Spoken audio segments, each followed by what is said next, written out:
You're listening to the Fitness Matters podcast with Paula B., and this is episode number 18. You guys, welcome back to the Fitness Matters podcast, where we talk about the fitness matters that matter to you. And you guys, this one, I happen to know that this matters because we're talking about current events. We are talking about the coronavirus, the COVID-19. We are talking about the current pandemic that is going on the world over. And today I wanted to talk to you in a way that I can understand, and in a way that hopefully even if you are not a runner, even if this is not your thing, that it will put it into the kind of perspective that can help you sort of make sense of what we're doing these days. You guys, what we're dealing with right now, this is a marathon.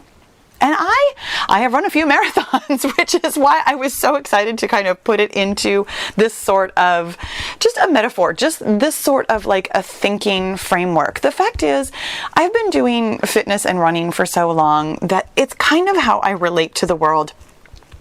Not entirely recently, but I went on a really long road trip about a year ago, and I remember thinking, like, the whole time that I was driving, and I was doing all of the driving, and it was a particularly long road trip, and I remember thinking that driving a long distance was a lot like running a marathon. And I have thought this many times before, but I realize how often I put world events or personal events or honestly anything into the lens of running. Running has taught me so many things in life, and I hope that makes it accessible for you to put it into terms of something, even if you have never run a marathon, even if you've never run, truly, you understand the idea of a marathon, you understand the endurance nature of that sport. If you have done any of my workouts, truly, we've talked about endurance. I am absolutely, positively an endurance kind of athlete. It's how I function in the world. And I have learned so many lessons over the years of running marathons. I really should have counted this up. I've run somewhere in the neighborhood of 15 marathons, I think. Something like that, a fair few. And I know a little something about running them. I've had some success, I've had some spectacular failures, but I know what it takes to run marathons. And so I have some thoughts for you today about how you and I together and the world are going to get through this pandemic. And they are in no particular order. This was truly just the way that they came to me. And I have seven thoughts about how to run this pandemic marathon. And number one, it's really wordy, but I promise I'm going to explain it. For every mile in the first 5 that you're running at or faster than your goal pace, it's a mile in the last 5 that you are going to be walking and regretting it. You guys, this was a lesson I have learned the hard way so many times. And basically what I'm saying is, don't go out too fast. And this is good advice for, whether you run or don't run. This is just good advice for anything, but specifically here in this pandemic, now that basically the world is on lockdown, so many of us are working from home, working out at home, not being able to go out and do the things that we want to do. Events are canceled. Things that we normally do on a daily basis are canceled. I'm noticing a lot on social media that some of you who maybe don't run marathons are coming out of the gate like homeschooling your kids 5 hours a day and trying to be super productive and tackling all your projects and all this kind of there's a lot of energy associated with, okay, now I'm at home and I'm going to keep myself as busy as I possibly can. And the fact is, this is going to take a while. We're not just home playing hooky for a couple of days. I heard something today that I have not corroborated in any manner because honestly, it made me feel good, and therefore I almost don't want to know if it's a fact. You know how you do that sometimes? Like honestly, we all kind of blindly accept some of these negative things that we're hearing. I heard something reasonably positive today that made me feel good, and I don't want to know if it's a real fact or a false fact. I heard that an average pandemic lasts about 3 months. I have no idea if this is based on anything even remotely factual, but to me, thinking about the next 3 months sounds better than thinking about the next, let's say, year and a half or longer, or, any number of gigantic long-range worst-case scenarios that I might have conjured up. 3 months sounds doable. It's still a marathon, my friends. It's still plenty of time, but it's not the rest of the year. It's not the next 2 years, the next 5 years. To me, that sounded very doable. But here's the thing, that's still a couple of months, my friends. If you blow all your energy in this first week trying to do every project that you've got, trying to get everything done, you are absolutely, excuse me, I'm getting worked up and I'm getting a frog in my throat. You are absolutely going to run out of steam. Pace yourself. Take it slow. Imagine that this life that we're living right now is going to go on for a while, more than a week or two, more than maybe a month or two. Not necessarily go straight to the worst case of this is the rest of my life, but let's manage our energy. And in fact, speaking of energy, number 2 is to fuel properly. And what I mean by this one, because I actually have a couple of fueling tips, what I mean by this one is the quality of your fuel. Specifically at marathons, I frequently hear about people eating what I think of as very unusual things the night before a marathon. I'm actually incredibly careful about what I eat the night before and the morning of, because for me personally, any problem that I'm going to have when I'm running, it's all going to be gastrointestinal related. I don't generally get cramps. I don't generally get blisters. My legs, generally speaking, can hold up for so far they've held up for every distance I've put them through. It's never, ever, ever been a problem with my legs. It's almost never been a problem with my lungs. It is always, for me, a problem with my stomach. So fuel properly. And what I mean by that is think about what you are taking in. And I mean that both literally and figuratively. I am talking about how you are fueling yourself to be healthy, physically healthy right now. I mean, it's very interesting to me what was missing from my store shelves and what was still there. And I understand that you're not necessarily going to, stock up on fruits and vegetables because they don't generally keep, except for the fact that, we could all learn how to can and preserve and everything.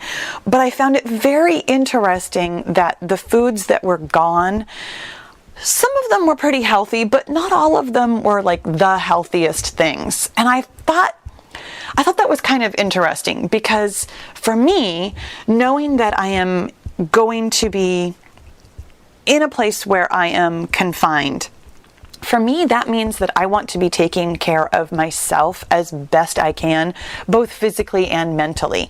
Fuel yourself properly, my friends. Right now is a time to be thinking about your immune system with eating healthfully, getting regular exercise, making sure that you are sleeping well, making sure that you are managing your stress.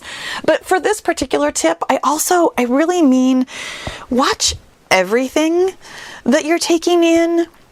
With a lot of time on our hands, I know that so many of us are on social media a lot. We are watching the news a lot. We are taking in more negativity than we can handle right now. And I want to remind you to fuel yourself properly. That means leaving some things out, being careful about not taking some things in, and being careful about what you are taking in. Being careful that you are getting facts from reliable sources, not from your neighbor, not from social media, frankly, not even necessarily from me. Truly, I am not an expert in any manner. What we're talking about today, I am an expert in. I have run a fair few marathons. I can absolutely make a metaphor out of this, but I am not trying to give you any kind of facts or figures or numbers or anything. Make sure that the facts that you are taking in are coming from places that are not just trying to fuel your anxiety.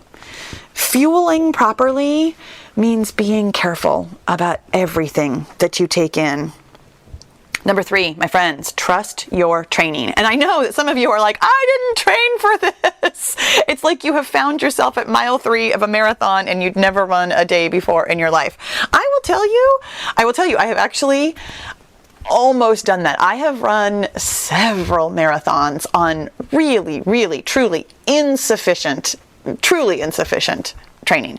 I have been injured and still gone to the starting line of more than one marathon. Not currently injured, but like I had been injured during training and therefore wasn't able to train properly, but still got to the starting line and finish line of many marathons. Though honestly, the only finish lines that I have not made it to weren't because of poor training. They were because of all kinds of other things. Poor fueling, poor management of my mind, lots of other things. But the training, it A, doesn't matter, and B, you should trust it. The fact is, you have been in training for this.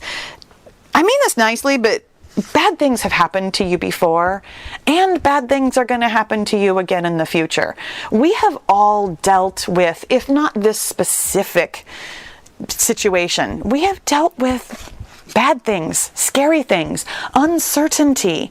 We have dealt with bad economies. We have dealt with the threat of somebody we love dying. We have dealt with some bad stuff in our lives before. And the fact is, you're going to deal with that kind of thing again.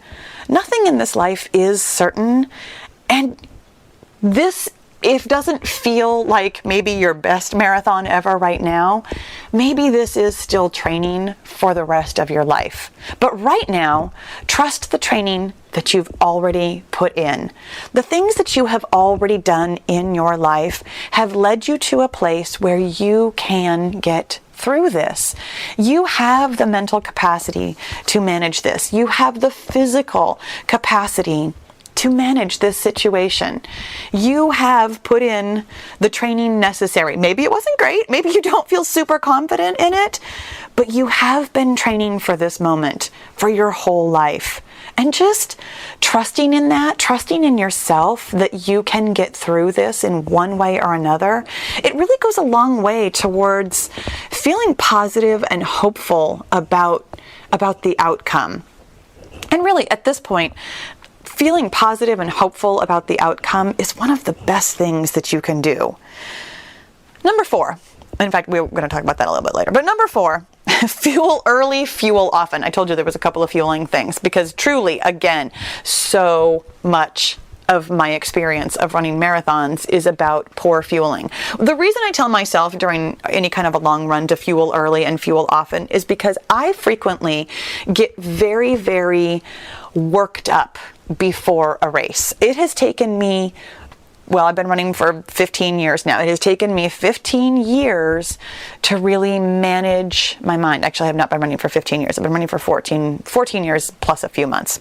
But it has taken me this long to really learn how to manage my mind and not feel so worked up beforehand. And the thing that happens, just FYI, if you ever do plan on running a marathon, what can happen is you get so worked up and you actually burn through your fuel from nerves. Being nervous burns more fuel than not being nervous. So I have frequently found myself at the starting line already dehydrated, already underfueled because of my nerves. And so I remind myself, fuel early, fuel often, to help counteract that, to help get me through the rest of the race. What I mean by that specifically here, though, is to replenish yourself in ways that keep you moving forward. During this time, this really unprecedented time in history, it's really important to think about what's going to keep you moving forward. This is kind of what I was talking about with feeling hopeful and feeling like there is hope in all of this. That sort of a feeling, that sort of a thought can keep you moving forward. Replenishing yourself in other ways, making sure that if you're an extrovert, which I don't even know what that would feel like, but I've known plenty of extroverts in my life. If you are somebody who craves social interaction, make sure that you are still getting that safely, obviously, but FaceTime with people. I feel like you are probably self-quarantined with maybe somebody in your family or your pets.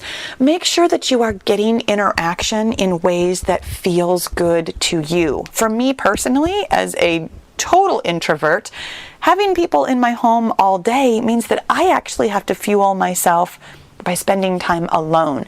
It means that sometimes I just go sit in the backyard, or I go sit in my room, or I go for a run, or I do something just alone for a little while. That, to me, that recharges my batteries. Knowing what helps you feel best. Maybe it's exercising. Maybe it's taking a nap. Maybe it's taking a bath. Maybe it's doing something nice for yourself in another way. Maybe it's doing something super frivolous.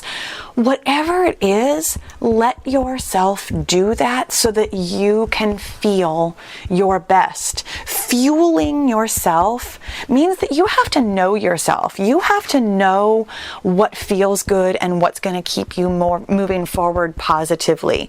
You can't help somebody else or anybody else unless you help yourself first. So remember to fuel early and fuel often. Number 5. Okay. So this one, I'm stretching the metaphor on this one. I really, really am. Number 5, it doesn't matter why you run, just run. So I love to run. You know this. I run marathons for fun. I know a lot of people who, and some of them I know like literally personally, and some of them I just either see at races or, you see them online or whatever. But I know people who run for really like altruistic reasons, and it's awesome. I mean, they're raising money for these amazing causes. They're making their hobby really truly mean something. And honestly, I personally kind of run just to see if I can. I like to run if there's a medal waiting for me at the finish line. I like other bling. I love it when I get a hat or a sweatshirt or a cool shirt. I'm in it for kind of superficial reasons. I gotta be totally honest with you. I don't run for the betterment of mankind. I mean, except for the fact that truly it's so good for my mental health that is my gift to the world, that I run so that I can be a better person, and then, you're all welcome for it. But here's what I mean by this. This is, again, stretching the metaphor, but here's what I mean. Don't worry about what other people are doing. You guys, it is really, really easy right now to pass judgment on the way other people are handling this situation or not handling this situation, or acting like it's no big deal, or acting like it's the end of the world. Every single person is having their own reaction and their own actions. And the fact is, you and we can't control any of them. You stay in your own lane, you do your own thing, and don't stress out about the way other people are running this race. They're doing what might not look like their best, but they are doing their best. They are doing the best that they can with the information that they have and with the tools that they have. It might not seem like it to you, but letting go of your judgment and your fears and your worries about them and your thoughts about them is a huge part of fueling yourself. It's taking care of yourself first to let go of what other people are doing. You, my friend, should always run your own race for your own reasons and not worry about other people. And that one does really work for running races or for this pandemic. You guys, number 6 is keep the finish line in sight. Now here's the thing, that little factoid that I mentioned earlier about how long pandemics last. Maybe that sounds like a really long time to you, and maybe that wasn't helpful at all. But here's something that I know. There is a finish line. I don't know what the finish line looks like. I don't know when the finish line is going to get here. I don't know anything about the future any more than I ever know anything about the future, or any of us ever know anything about the future. But here's what I know about viruses. And it's very, very little. And this is not necessarily meant to be a fact. But here's what I have faith in about viruses and about human beings. So far, we've survived all of them. The human race still exists. We have conquered, we have vaccinated, we have moved beyond, we have obliterated some of them. We have made it through everything so far. Chances are really, really, really good that we're going to make it through this one too. Truly, there is a finish line here. Keeping that in mind and thinking about the fact that we will be finished with this someday in some way, and that life will go on, if not exactly normal, maybe a different kind of normal. It's hopefully that feels hopeful to you. And again, part of managing your mind is deciding what feels hopeful, deciding exactly when you want to start thinking about the finish line. You know, I'm telling you to keep the finish line in sight, but honestly, during the first mile, I don't think about the finish line kind of at all. There's this thing that I do when I'm running any kind of long distance, and I might have talked about this before. I don't remember specifically if I have. Personally, I call it the duality of the mind, because on the one hand, of course I know that I'm running a marathon. I mean, I'm at the starting line, I signed up for it, I trained for it, but in a very real sense, you kind of can't let yourself think about all 26.2 miles at once. It's a lot to take in. And so thinking in the first couple of miles specifically, I think about fueling. I think about getting to the first mile marker. I think about getting to the first 5K. I think specifically the race that I'm thinking about, the one that I love to run, it's a relay. And so there's a relay station every approximately like 4 to 7 miles. Because it's a 4-person relay. So there's always something small to look forward to next. And then once I'm about 19-ish miles in, that's when I can start letting myself think about the finish line. Because I've gone a long way and I have less than that to go. Now, sometimes I'll accidentally start thinking about the finish line way too early. You know, sometimes 5-6 miles in, I'm like, I still have so long to go. And I almost instantly regret thinking like that. And then sometimes I'm thinking so deeply about the world of hurt that I'm in and how hard this is and how much of a struggle it is. And I'm never going to get to the finish line. And then all of a sudden I'm at mile 23 and it's like, oh, dude, I've only got 3 miles left. I mean, come on. If I made it this far, I could make it 3 more miles. The fact is, when you want to think about the finish line is up to you. You have to know yourself. Is it a good idea to think about the finish line right now? Or is it a good idea to just get through this first day, this first week, this first month? When you think about the finish line is totally up to you, but knowing that there is one is part of this process. Knowing that there is a finish to our current situation can be helpful and hopeful. You guys, number 7 is don't get too worked up about your finish time. The fact is sometimes your finish time isn't going to be what you had in mind. My very first marathon, if longtime listeners will know, my very, very, very first marathon, I didn't finish it. I signed up for it. I had trained for it. I was super excited. I posted all over, MySpace because it was that long ago. I was so into this. I had my family there. I had them set up for where I wanted them to be. I had spent a fair bit of money because it was not here locally. So we had to travel and spend a night in a hotel and all kinds of things. And I didn't finish it. And at the time, it felt super tragic. I mean, at the time, it was one of the worst things that had ever happened in my life, which is super funny to me now. But anyway, a friend of mine who honestly is a very good friend, a very good running friend who I ended up running 2 separate marathons with at different times and ended up running my very first finish with her just about 6 weeks after this DNF.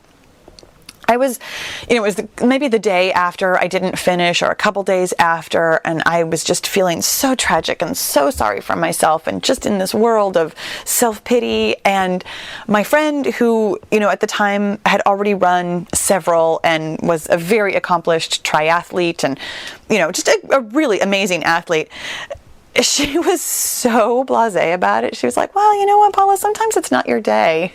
And I remember at the time being not offended. Offended is totally the wrong word in this sentence, but just like kind of taken aback. Like, what do you mean? Of course this was the worst thing in the world. And, I just all kinds of up in my own head about what it all meant. And I will tell you, from the perspective now of having several just incredibly well-run races and several really, really, really poorly executed races, it's so true.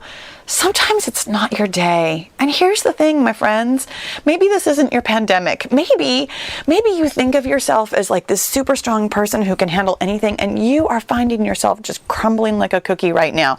Maybe, you don't think of yourself as somebody who, has a lot of experience being strong, and you're finding yourself just really keeping your wits about you. It doesn't matter. Either way, we're going to get to the end of this thing. And how you get through it, it doesn't have to mean anything about you as a human being. It doesn't have to mean anything about your moral character or anything. We're just going to get there. Coming back to that whole bad things have happened before and bad things have happened again. I don't mean to sound super fatalistic, and I know I do right now, but here's the thing. It doesn't really matter how you get through this scary time. There's gonna be another one. If this isn't your scary time to shine and be your best and feel brave and do, all the things you think you're capable of doing, I promise you, my friend, there will be some other circumstance in your life where you will get to stand up and be your best. Maybe because of the lessons that you learned from this particular situation. And this is actually my little bonus, number 8. It's win or learn. There's no such thing as lose. Again, I've had some really bad races, and I can look at them as losses if I want to, but the fact is that every single time something horrible happened in the middle of a race, I figured out how to not do that again. Not necessarily the next time. I'm thinking of fueling early and fueling often. I'm thinking about managing my mind. It took me years of not great outcomes to find out how to manage my nerves. It took me years of throwing up at every race to not do that every time. I mean, it still happens to me sometimes, but I'm learning. My friends, this is a learning situation. This is not something we have done before. This might be your first pandemic. And maybe it's not going to go great for you. But you're going to learn something from it. You're going to learn something about yourself that you're going to be able to take into the world. We all are. This is a win or learn situation. And I don't mean that in any manner, just so you know. I'm not trying to pretend like there aren't losses. I'm trying to keep this somewhat light by keeping the metaphor. I know that there are losses in the world. I understand the gravity of this situation, and I certainly don't mean to downplay or ignore that part of it. It is part of the human race that things like this happen. People die. Bad, scary things happen. And what we can do is our best. What we can do is have hope for the future. What we can do is keep moving forward. That's not to say that this is not tragic. That's not to say that this is not sad. For many, many, many people, it is. There are lots of reasons why we can be sad, and lots of reasons why we can choose to move forward with hope. For me personally, that means that I'm choosing to move forward by thinking about a bigger picture, by thinking about other marathons, and not necessarily other pandemics, but other goals, other things in the future that we have to look forward to. There are things to look forward to, my friends, and I hope that you find them. I hope that this race that we are in right now, that you are learning things from it, that you are figuring out some things about yourself and about the world and about who you want to be that you can carry forward into the future. And if you feel like sharing some of your thoughts about what you'd like to carry forward into the future, you know I would love to hear from you. You can find me on social. You can find me anywhere. And you can find me here next week. You guys, thank you so much for listening. I'll see you soon.